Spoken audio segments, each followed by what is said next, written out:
Anand. How you doing, Chris? I'm the new dean here. I moved to this country when I was 9, moved from Hyderabad, India. I moved to Jamaica, Queens. I didn't speak a lick of English, so I took summer classes at St. John's University to learn English. And so from there on, I realized how privileged I was to be able to take those classes. I decided to be a teacher during my sophomore year at Bowdoin. I walked into Education 101 class. When you feel like you're home, that's what it felt like to me. I don't have all the answers, right? And if you have suggestions, bring them forward.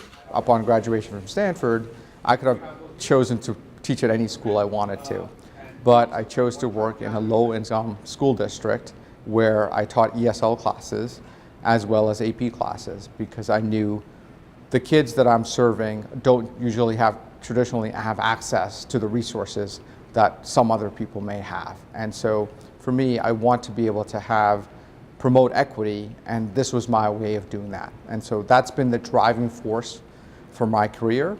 It has been trying to promote equity ever since I was a teacher. Teaching high school was the hardest job I've ever had. I know that the work that teachers do, especially in urban school settings, is they are overworked and underpaid and under-resourced. So the warrants this is what the statistics mean. I chose to come to Warner School because of its close commitment to Rochester and the communities it serves, and a commitment here of faculty for equity. And at the same time, make sure it's excellence in equity. Our work, our research, practice, and teaching should be able to benefit a variety of different populations, including our neighbors.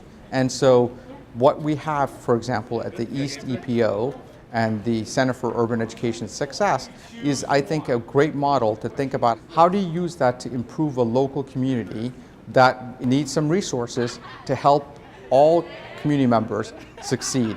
For me, having 3 young kids, 10, 9, and 6, and seeing what the educational experiences they have, what helps me understand is that we are talking about real lived experiences of real people.